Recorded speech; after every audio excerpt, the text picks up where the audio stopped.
اللہم صلی علی محمد و آل محمد۔ جی تو نہیں چاہتا کہ مقررین کو ایسی رواں خوبصورت تقریر سے روکا جائے۔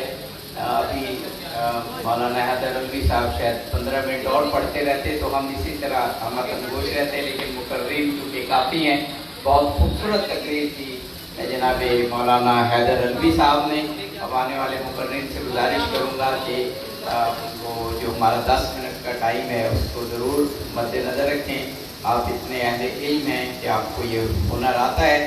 اب میں جس شخصیت کو دعوت دے رہا ہوں وہ ہمہ جہت شخصیت ہیں۔ ینگ ہوتے ہوئے، جوان ہوتے ہوئے جس طرح وہ پورے پاکستان میں اس وقت چھا گئے ہیں، اہل علم ہیں، پراپر علم دین حاصل کیے ہوئے ہیں، مفتی ہیں، لیکن اس کے ساتھ ساتھ جدید ٹیکنالوجی اور سوشل میڈیا سے واقف ہیں، اور انہوں نے یوٹیوب میں اپنے لیکچرز، اپنے ویلاگ سے اس وقت پورے پاکستان کو سحر زدہ کیا ہوا ہے۔ میں گزارش کروں گا جناب مولانا مفتی فضل حمدرد صاحب سے کہ تشریف لائیں اور اس خوبصورت ہمت انگوش آڈینس سے خطاب فرمائیں۔ جناب مولانا مفتی فضل حمدرد۔ اللہ اکبر، یا رسول اللہ، یا علی۔ الحمدللہ رب العالمین، صلی علی محمد آلہ۔ الحمدللہ رب العالمین، والصلاة والسلام علی سید الانبیاء والمرسلین وآلہ الطیبین الطاہرین ومن والاہ، ورضی اللہ عن الصحابة من المہاجرین والانصار ومن تبعهم بإحسان إلى يوم الدین۔ بسم اللہ الرحمن الرحیم۔ السلام علیکم ورحمۃ اللہ وبرکاتہ۔ میرے نہایت ہی محترم واجب الاحترام علماء کرام، مشائخ اعظام، سادات کرام، گرامی قدر احباب، میرے بھائیوں اور میری بہنوں، میں نہایت ہی متشکر ہوں آپ سب کا کہ آپ نے مجھے اس قابل سمجھا کہ اس عظیم الشان عنوان کے تحت اسلام آباد کے اس خوبصورت اور فضا مقام میں خوبصورت عنوان کے تحت جو یہ عظیم الشان کانفرنس کا انعقاد کیا ہے، مجھے اس میں مدعو کیا۔ میں ایک اہل بیت علیہ السلام کا ادنا خادم ہوں، اس سے زیادہ میری کوئی حیثیت اور مقام نہیں ہے۔ اللہ سبحانہ و تعالیٰ سے دعا ہے کہ پروردگار مجھے حق سچ کہنے کی توفیق عطا فرمائے۔ بدیع قم 18 ذی الحج کو نبی صلی اللہ علیہ وآلہ وسلم نے قم کے مقام پر جو خطبہ ارشاد فرمایا، اہل سنت والجماعت اور اہل تشیع دونوں میں مشترکہ حدیث ہے جسے حدیث الثقلین کہتے ہیں، حدیث الغدیر، حدیث الولایہ، اس حدیث کا نام ہے۔ نبی صلی اللہ علیہ وآلہ وسلم نے حجۃ الوداع کے موقع پر بھی اس حدیث کو ارشاد فرمایا۔ صرف قم کے مقام میں ارشاد نہیں فرمایا، بلکہ سوالات صحابہ کرام کی موجودگی میں ان سے یہ خطاب فرمایا کہ میں تم میں 2 چیزیں چھوڑ کے جا رہا ہوں، قرآن اور اہل بیت۔ حجۃ الوداع کے موقع پہ بھی ارشاد فرمایا اور قم کے مقام پہ۔ آج سوچنے کی بات یہ ہے کہ دنیا بھر کے معاشرے، تمام ممالک زوال کا شکار ہیں، سیاسی، سماجی، معاشی طور پر افراتفری۔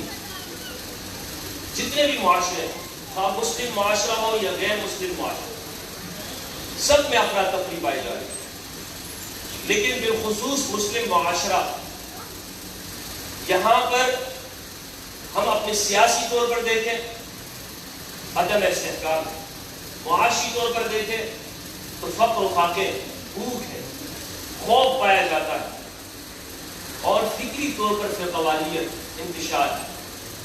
آج بڑی بڑی کانفرنسز منعقد کی جاتی ہے کہ اس امت کو کیسے متحد کیا جائے۔ مذہبی رہنما، سیاسی قائدین اس کے حل کی پر گفتگو کرتے ہیں، اور بہت اچھی بات ہے کہ مسلم معاشروں کے اندر ایسی تحریکات برپا کی گئی کہ قرآن و سنت کی احیاء کی دعوت کی بات کی گئی کہ مسلم معاشروں میں اگر قرآن و سنت کے اوپر مبنی نظام قائم کر دیا جائے تو یہاں پر امن ہو، انصاف ہو، معاشی خوشحالی آ جائے۔ لیکن ہم نے اگر صرف پاکستان کی تحریک کی ہم بات کریں تو دنیا کی مسلم معاشروں وہ تحریکیں کامیاب کیوں نہیں؟ کیوں وہ مذہبی رہنما کہ جو قرآن و سنت کی دعوت لے کے اٹھے وہ معاشروں کے اندر وہ اسلام کو، نظام کو اس طرح قائم نہ کر سکے جو ان کی دعوت تھی، بلکہ وہ مختلف قسم کی گروہیتوں میں بڑھ گئے۔ اس کی بنیادی وجہ یہ ہے، اگر مجھ جیسا ایک طالب علم اگر غور و فکر کرتا ہے تو مجھے یہ وجہ نظر آتی ہے کہ ایک حل اور فارمولہ اتحاد امت کا وہ ہے جو مذہبی قائدین، مذہبی رہنما اور ایک فارمولہ اتحاد امت کا وہ ہے جو نبی صلی اللہ علیہ وآلہ وسلم نے اس امت کو عطا کیا۔ آج مجھے بتائیے، میں ایک اہل سنت والجماعت کے ذمہ دار فرد کی حیثیت سے یہ بات کر رہا ہوں، میں نے دارالعلوم میں 12 سال جو تعلیم حاصل کی، درس نظامی کی، ہمیں جو جس بھی فرقے کے اندر ہمارے علماء اہل سنت ہم تیار ہوتے ہیں تو کوئی شخص اپنے سینے کے اوپر ہاتھ رکھ کے اس بات کی گواہی دے کہ ہماری تربیت وہ حدیث الثقلین کے اوپر ہوئی ہو، یا ہمیں یہ بتایا گیا ہو کہ یہ حدیث الثقلین ہے، اس میں نبی صلی اللہ علیہ وآلہ وسلم نے یہ ذمہ داری دی ہے کہ لوگوں تم کبھی بھی گمراہ نہیں ہوگے، فرقوں میں نہیں بٹو گے۔ میں نے اپنی پوری زندگی کے اندر اپنے معاشرے کے اندر اس حدیث کو نہیں سنا، تو پھر ہم کس طرح سے فرقوں سے نکل سکتے ہیں؟ اتحاد امت کے لیے غدیر قوم کیا مقام رکھتا ہے یہ سمجھنا انتہائی ضروری ہے۔ لوگ سمجھتے ہیں غدیر قوم آج ہم نے اس کو فرقہ واریت کی نظر کر دیا ہے، یہ شیعہ سنی کی ہم نے تفریق کر دی۔ دوسرا سوال میں آپ لوگوں سے یہ کرتا ہوں کہ غدیر قوم یعنی خوشی منانا اس موقع کے اوپر جب قوم کے مقام میں نبی صلی اللہ علیہ وسلم نے اعلان کرا، یہ کوئی شیعہ سنی کی بات نہیں ہے۔ ہونا یہ چاہیے تھا کہ خاص سنی ہو یا شیعہ ہو سب اس بات کا اقرار کرتے ہیں کہ یا رسول اللہ ہم آپ کے اقرار کے اوپر آپ کے ساتھ ہیں۔ آپ نے علی کا ہاتھ بلند کیا، یا رسول اللہ ہم اس بات کے اوپر اقرار کرتے ہیں، ہم علی کو اپنا امام مانتے ہیں، علی کو اپنا مولا مانتے ہیں، اس معنی کے ساتھ یا رسول اللہ جس طرح آپ نے ارشاد کیا۔ آپ نے میرے پہ نظر رکھی ہے، صحابہ یہ بتاؤ سب پہ نظر رکھ رہا ہوں یہاں کیا پہ، میں مومنوں کی جان پر ان کا حق نہیں رکھتا کہ جس طرح مومنوں کی جان پر ان کا حق ہے اس سے بڑھ کر کیا میرا حق مومنوں کے اوپر نہیں ہے؟ صحابہ نے عرض کیا یا رسول اللہ کیوں نہیں، بلا یا رسول اللہ کیوں نہیں، آپ ہماری جانوں پر ہم سے زیادہ حق رکھتے ہیں۔ تو پھر پوچھا من کنت مولا وہذا علی مولا، جو اس بات کا اقرار کرتا ہے کہ میں محمد مصطفیٰ اس کا مولا ہوں، تو اس کو اس بات کا اقرار کرنا ہوگا کہ علی شیر خدا اس کا مولا ہے۔ یہ اقرار یہ فرقہ واریت کا خاتمہ ہے، یہ کوئی فرقہ واریت کی بات نہیں ہے۔ اول چیز جو حدیث الثقلین کے اندر نبی صلی اللہ علیہ وآلہ وسلم نے ارشاد فرمائی وہ قرآن مجید، فرمایا میں تم میں 2 چیزیں چھوڑ کے جا رہا ہوں، اول کتاب اللہ اس میں ہدایت ہے، اس میں نور ہے۔ یہ حدیث الثقلین اسے 110 صحابہ کرام نے روایت کیا، اور میں نے جن مساجد سے جن صحابہ کرام کے نام کو جمع کیا 30 صحابہ کرام تو مجھے صرف اہل سنت کی کتابوں سے ملے، باقی بھی موجود ہیں، یعنی مشہور کتابوں کے اندر 30 صحابہ کرام اور اہل سنت والجماعت کی جتنی بھی حدیث کی کتابیں ہیں، صحیح مسلم، ترمذی، ابن ماجہ، نسائی، الکبریٰ، مستدرک الحاکم، مشکل الاثار، طحاوی، مستد احمد، مستد بزار، کنز العقال، شروع سے لے کر آخر تک اہل سنت کے معتبر مساجد کے اندر یہ حدیث موجود ہے، اور مختلف مقامات کے اوپر نبی صلی اللہ علیہ وآلہ وسلم نے یہ ارشاد فرمایا۔ میں ایک طرق کے ساتھ آپ کے سامنے پیش کرتا ہوں تاکہ یہ ہمیں معلوم ہو جائے کہ اس حدیث کا اصل میں معنی کیا ہے۔ سنن کبریٰ نسائی کی حدیث نمبر 8410 نبی صلی اللہ علیہ وآلہ وسلم کے جلیل القدر صحابی زید بن ارقم رضی اللہ تعالیٰ عنہ سے روایت ہے۔ اچھا، یہ حدیث جن صحابہ سے مروی ہے وہ صحابہ کرام سعد بن ابی وقاص، عبداللہ بن عباس، امام علی علیہ السلام، جابر بن عبداللہ اور اسی طرح دیگر جلیل القدر صحابہ کرام، خزیمہ بن ثابت، ان صحابہ سے یہ مروی ہے۔ تو ابو طفیل عامر بن واصلہ کہتے ہیں میں نے زید بن ارقم رضی اللہ تعالیٰ عنہ سے سنا کہ نبی صلی اللہ علیہ وآلہ وسلم حجۃ الوداع سے واپس تشریف لائے۔ آپ نے غدیر خم کے مقام پہ سواریوں کو ٹھہرایا اور یہ ارشاد فرمایا کہ انی نیشنل لائبریری اسلام آباد، میرا بلاوا آ جائے اور میں اس کو لبیک کہوں، میں چلا جاؤں اس دنیا سے۔ انی قد ترکت فیکم الثقلین، میں تم میں دو گراں قدر چیزیں چھوڑ چکا ہوں۔ امت کو اس طرح بیار و مددگار نبی صلی اللہ علیہ وآلہ وسلم نے نہیں چھوڑا۔ کتنے لوگ رہ آج ہم یہ کہیں کہ نبی صلی اللہ علیہ وآلہ وسلم پڑھنے والے کہتی تھے نے کون دین کو بیان کرے گا، کہاں سے دین لے؟ چار ہیں۔ ہم دین ابھی شہید دین کا واقعہ بتا دیا کہ قرآن مجید سے تم نے دین لینا ہے، آگے وہ دو چیزیں تم میں چھوڑ کے جا رہا ہوں، تین رہے گا، اندھیروں میں اندھیرے میں نہیں پڑیں ہوں، گے۔ ہر تمہیں دے رہا ہوں۔ احدہما اکبر من الاخر، ایک ان میں سے دوسرے سے بڑی۔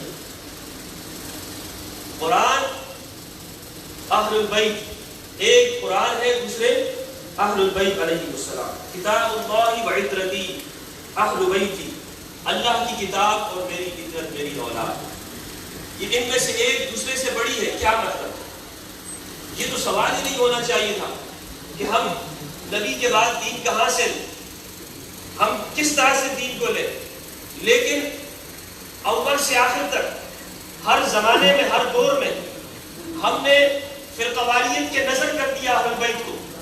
آج اگر کسی جگہ پر اہل بیت کے نام لکھے ہوئے نظر آتے ہیں تو ہم سمجھتے ہیں کہ یہ شخص شیعہ ہے۔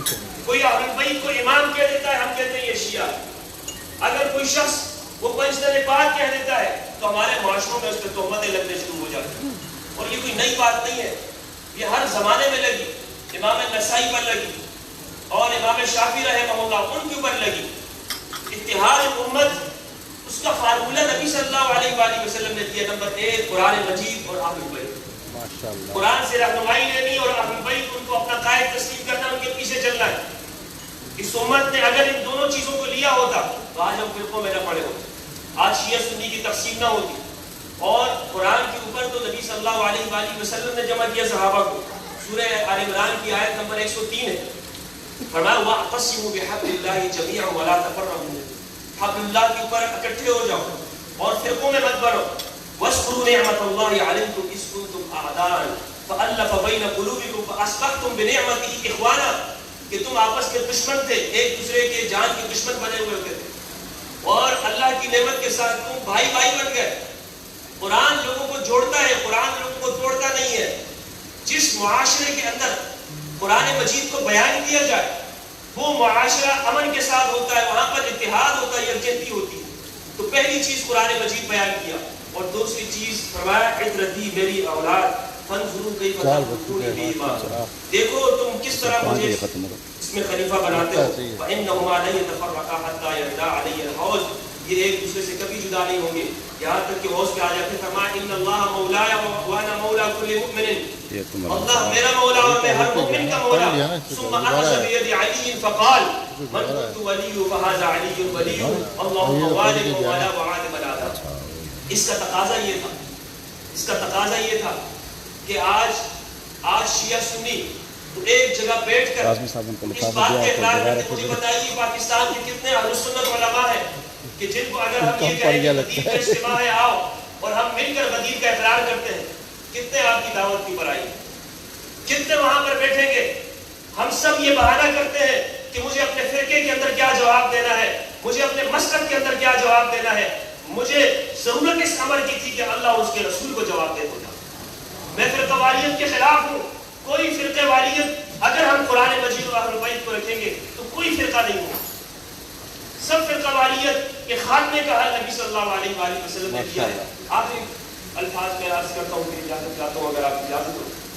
امام علی علیہ السلام جنگ جمل کے اندر ہے، حضرت طلحہ رضی اللہ تعالیٰ عنہ کو سامنے تو امام علی علیہ السلام نے حضرت طلحہ سے پوچھا طلحہ یہ بتاؤ میرے مخالف کیوں ہو, کیوں میرے ساتھ جنگ کے لیے آ گئے, کیوں آئے ہو تم؟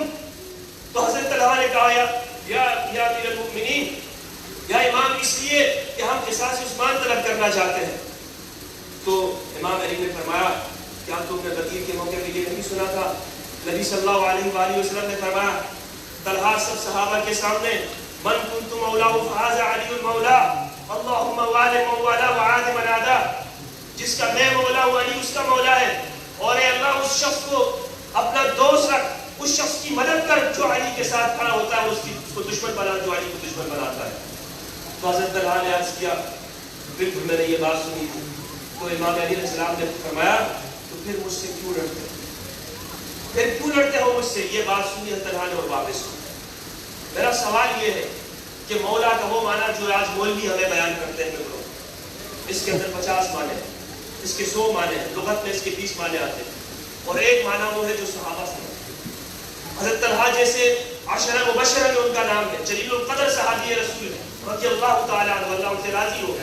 انہوں نے جب یہ سنا کہ من کنت مولا کا معنی وہ ہے جو نبی نے فرمایا علی سے جنگ نہیں ہو سکتی, علی لیڈر ہے, علی رہنما ہے, علی کے سامنے تلوار نہیں کھڑی کی جا سکتی, علی کے مقابل نہیں ہو سکتا, علی کے سامنے نہیں آ سکتے, علی سے اختلاف نہیں ہو سکتا, یہ معنی جب طلحہ سمجھتے ہیں تو میں اور آپ کون ہوتے ہیں؟ ماشاءاللہ. السلام علیکم ورحمۃ اللہ وبرکاتہ.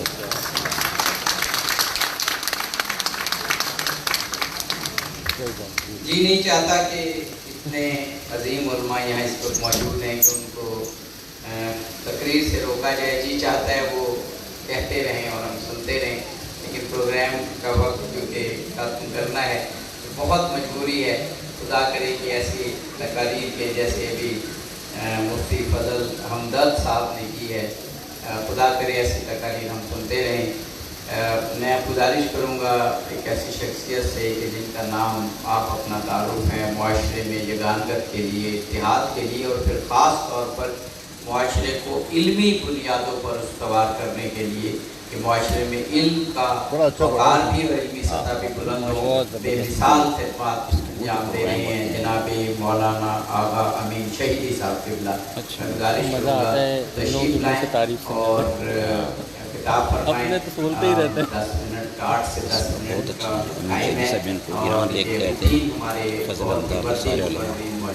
اہل سنت جو سیستان میں گئے اس نے سب انٹرویوز لیے بتایا کہ دیکھو پاکستان میں کہتے ہیں کہ سنت والی پابندیاں یہ دیکھو انہوں نے علماء کا کہ نہیں, ہمیں ساری گورنمنٹ سپورٹ کرتی ہے, دستار بندی کے لیے ہم آیت القوم نہیں کا دستار بندی کرتے ہیں. تو اتنا اچھا اس کا تہران میں اہل سنت مسجد دکھائی گئی.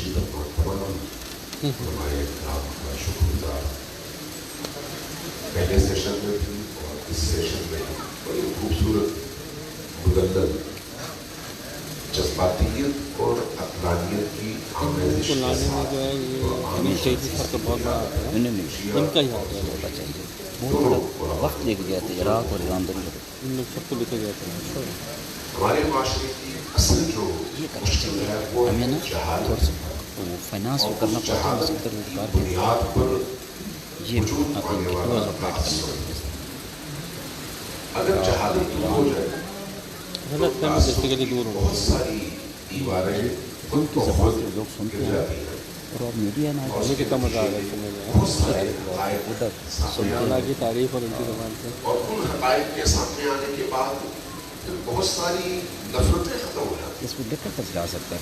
آج کی اس تقریب کا بنیادی جو مقصد ہے وہ یہی ہے کہ معاشرے کے اندر جن لوگوں نے کروڑوں نہیں اربوں روپیہ خرچ کر کے نفرت کی دیواریں کھڑی کی ہیں, ان دیواروں کو قرآن اور سنت کی روشنی میں تمسک کے نتیجے میں ڈھا دیا جائے اور امت کو ایک کیا جائے.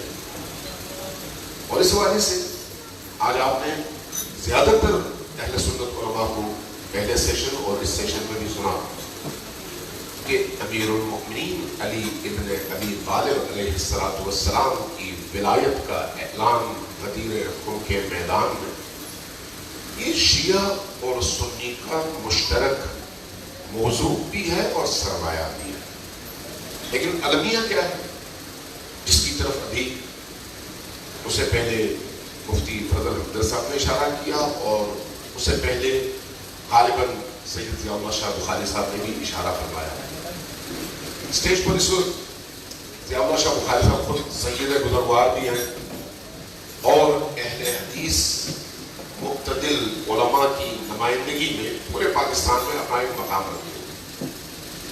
عبدالخبیر آزاد صاحب شاید آپ میں سے بہت سارے لوگ ان کو اس حوالے سے نہ جانتے ہوں کہ وہ خود بھی امام محمد تقی علیہ السلام کی اولاد میں سے اور سید ہے.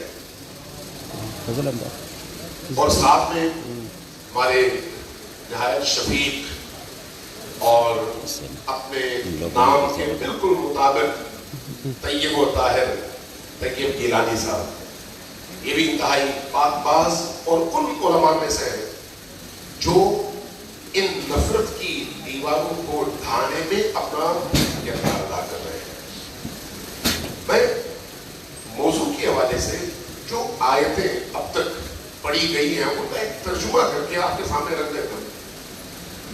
آپ خود سمجھ لیجئے کہ ان آیات سے مجھے من حیث مسلمان کیا معنی لینا چاہیے. نبی کریم مکہ سے نکلتے واپسی کے سفر پہ 1 لاکھ سے زیادہ حاجی ساتھ میں, خم کا میدان ہے, وہی اترتی ہے یا ایھا الرسول, اے ہمارے رسول بلغ پہنچائیے ما انزل الیک من ربک, جو کچھ آپ پر آپ کے رب نے نازل فرمایا ہے. فإن لم تفعلوا, اگر آپ نے ایسا نہیں کیا, فما بلغت رسالتہ, گویا آپ نے رسالت کی ذمہ داری ادا نہیں کی. آیت کب اتری ہے؟ پہلی ہجری میں نہیں, آخری سال, آخری حج. اس کا مطلب یہ ہے کہ روزے کے احکام آ چکے تھے, نماز کے احکام آ چکے تھے, جہاد کا حکم نازل ہو چکا تھا, باقی تمام فقہی اور شرعی احکام نازل ہو چکے تھے, اور اب ایک ایسے نقطے کی ضرورت تھی جس کو اللہ تبارک و تعالی دین کی تمام دیگر تعلیمات کے مقابلے میں ان سب سے زیادہ اہم سمجھتا ہے.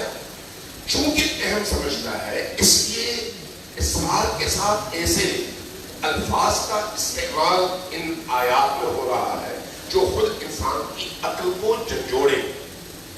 بلغ ما انزل الیک من ربک, اور آگے فإن لم تفعل, اگر آپ نے ایسا نہیں کیا. آپ دیگر آیات میں دیکھیں کہیں پر ایسی تحدید کہیں پر نہیں ہے. اگر آپ نے ایسا نہیں کیا تو گویا رسالت کا کام آپ نے انجام نہیں دیا, یعنی 23 سال کی محنت ضائع ہو گئی.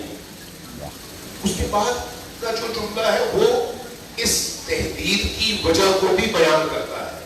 واللہ یعصمک من الناس, آپ کو خوف ہے, آپ کے دل میں یہ بات ہے کہ کچھ لوگ ایسے ہوں گے جو مخالفت کریں گے, جو اعتراض کریں گے, جو کوئی بھی ایسا کام کر سکتے ہیں جس سے نقصان پہنچے.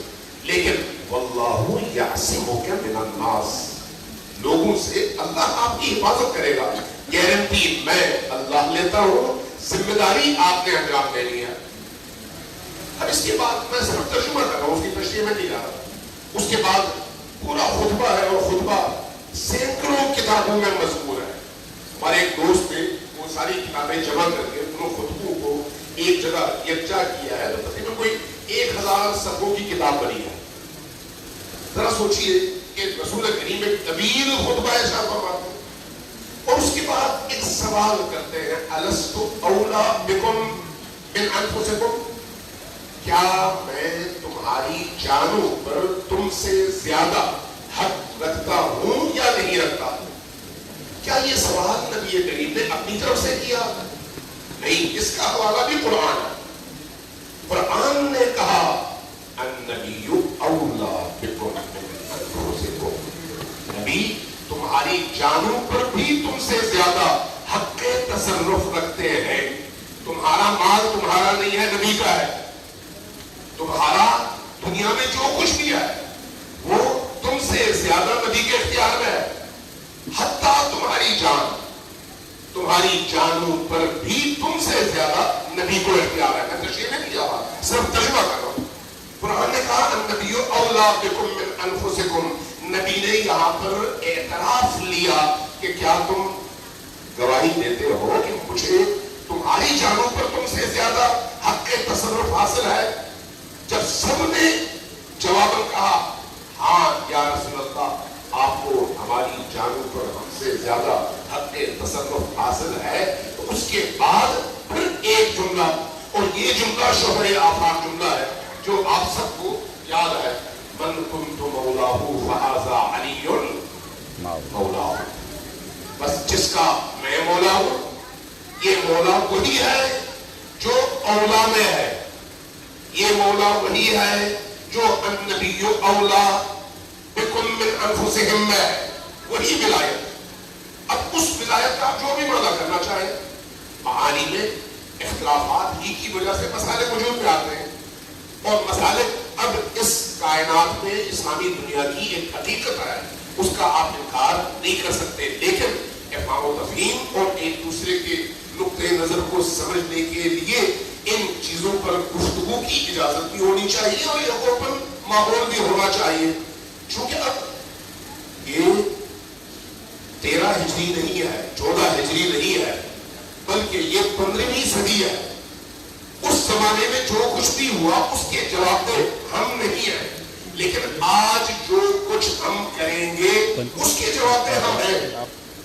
جب آج کے جواب دہ ہم ہیں تو کم از کم بھی جو کام ہم کر سکتے ہیں وہ کم از کم یہ ہے کہ لوگوں کے ذہنوں پر تعصب کی تمیز جو جمی ہوئی ہے اس کو صاف کر کے مسلمانوں کو ایک دوسرے سے جوڑا جائے اور بتایا جائے کہ اگر کوئی حضرت ابوبکر کو پہلا خلیفہ سمجھتا ہے یا کوئی حضرت علی کو پہلا خلیفہ سمجھتا ہے تو وہ اس کا عقیدے کا مسئلہ ہے، لیکن اسلام کی حفاظت کے لیے دونوں طبقات ایک دوسرے کے ساتھ مل کر کھڑے ہو سکتے ہیں. یہ میسج آج ہماری ذمہ داری ہے. اب آپ اسی آیت کو دیکھیے، جب رسول اللہ کے جواب میں سب نے کہا، اعتراف کیا، تو رسول کریم نے کیا فرمایا؟ من کنت مولاہ فہذا علی مولاہ. جس کا میں مولا ہوں اس کا علی مولا ہے. اب اس مولا کے معنی آپ جو بھی سمجھیں، میں اس تشریح میں بھر نہیں جاتا، لیکن اس کے بعد کی جو آیت فخر رازی نے اپنی تفسیر میں اس حوالے سے دونوں آیات کے شان نزول کو بیان کیا. فخر رازی کوئی چھوٹے مفسر نہیں ہے، نامور مفسر، بہت بڑے مفسر. کیا بیان کیا ہے؟ اور ان کے علاوہ بھی بہت سارے مفسرین تھے کہ اب آیت دوبارہ اتری، وہ کیا ہے؟ الیوم اکملت لکم دینکم واتممت علیکم نعمتی ورضیت لکم الاسلام دینا. آج میں تمہارے دین سے راضی ہوا ہوں، اس لیے کہ تمہارا دین کامل ہو گیا ہے. اکملت لکم دینکم. اور اس اعلان اور اس اعتراف کے بعد اب میری نعمتیں تم پر تمام ہو گئی ہیں. یہ جو ولایت ہے، چاہے اس ولایت کو آپ خلافت کے معنی میں لیں یا باطنی اور روحانی ولایت کے معنی میں لیں یا دونوں کے معنی میں لیں، بہرحال اس سے کوئی مفرد اور کوئی انکار نہیں کر سکتا کہ اس ولایت کے نتیجے میں دین مکمل ہوتا ہے. اس ولایت کے نتیجے میں اللہ کی نعمتیں تمام ہوتی ہیں، اور یہ ولایت اہل ولایت کو آپس میں جوڑتی ہے. یہ ولایت اہل توحید کو آپس میں جوڑتی ہے. یہ ولایت اہل قبلہ کو آپس میں جوڑتی ہے. اور آج جس چیز کی ضرورت ہے وہ یہ نقطہ ہے کہ اگر ہم غدیر کے عنوان سے کوئی ایسی محفل دیکھتے ہیں تو فوراً اس پر شیعہ کا ٹھپا نہ لگائیں، چونکہ اگر غدیر کا کوئی انکار کرے تو وہ مسلمان نہیں ہے، سنی نہیں ہے، شیعہ نہیں ہے. غدیر تو تمام مسلمانوں کا مشترکہ سرمایہ ہے. جب مشترکہ سرمایہ ہے تو پھر اگر کوئی مناتا ہے تو پھر جو نہیں منا سکتے یا نہیں منا پاتے ان کی جگہ بھی یہ اس فرض کو ادا کر رہے ہیں، اس کو اپریشیٹ کرنا چاہیے، اس کی حمایت کرنی چاہیے، اس کا ساتھ دینا چاہیے، اس میں شریک ہونا چاہیے۔ اگر سے ایمان کے لحاظ سے اگر دیکھا جائے تو علی کی ولایت، علی کی اس مولائیت کا اعلان عشق رسول کو قبول کرنے اور اس کا اعتراف کرنے کا نتیجہ ہے۔ یہی وجہ ہے کہ ہم دیکھتے ہیں کہ صحابہ کرام میں بڑے بڑے اکابر صحابہ نے جس طرح کا اس ماحول میں اور اس میدان میں جواب دیا ہے، وہ خود اس بات کا اعتراف ہے کہ ہم چاہے علی کو مانتے ہو یا چاہے ابو بکر کو مانتے ہو، چاہے ہم اہل بیت کو مانتے ہو، چاہے ہم صحابہ کرام کو مانتے ہو، چاہے ہم دونوں کو مانتے ہو، ہر صورت میں میدان غدیر ہمیں جوڑتا بھی ہے اور اس عنوان کو زندہ کرنے کے لیے ہم سب کی ذمہ داریوں کا تعین بھی کرتا ہے۔ اللہ تبارک و تعالیٰ ہم سب کو یہ توفیق عطا فرمائے کہ ہم نبی کریم اور ان کے پاک باز اصحاب، ان کی پاکیزہ ترین آل اور ان کی دی ہوئی کتاب کی روح کو سمجھ سکیں اور ماضی سے قطع نظر آج اپنی ذمہ داریوں کا تعین کر کے اپنے رب کے حضور یہ کہہ سکیں کہ جو دین مجھے سمجھ آیا میں نے اس پر عمل کیا ہے۔ اگر میں ایسا کر سکوں تو میں ان اللہ بری الذمہ ہوں، ورنہ بری الذمہ نہیں ہوں۔ والسلام علیکم ورحمۃ اللہ وبرکاتہ۔ سبحان اللہ۔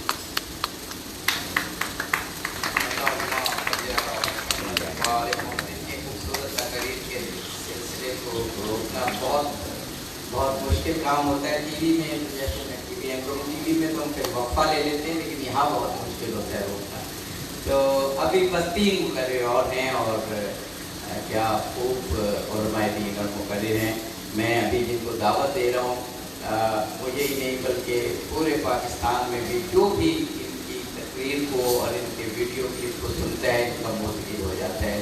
خوبصورت شخصیت، خوبصورت بیان، خوبصورت عقائد اور محبت اہل بیت میں ڈوبی ہوئی شخصیت جناب مولانا پیر سید محمد طیب شاہ صاحب گیلانی، آپ تشریف لائیں گے اور اس خلوص سے محبت اہل بیت کا پیغام آپ پوری دنیا میں پھیلا رہے ہیں۔ اللہ تعالیٰ آپ کی توفیقات میں اضافہ فرمائے، پورے عمر تک۔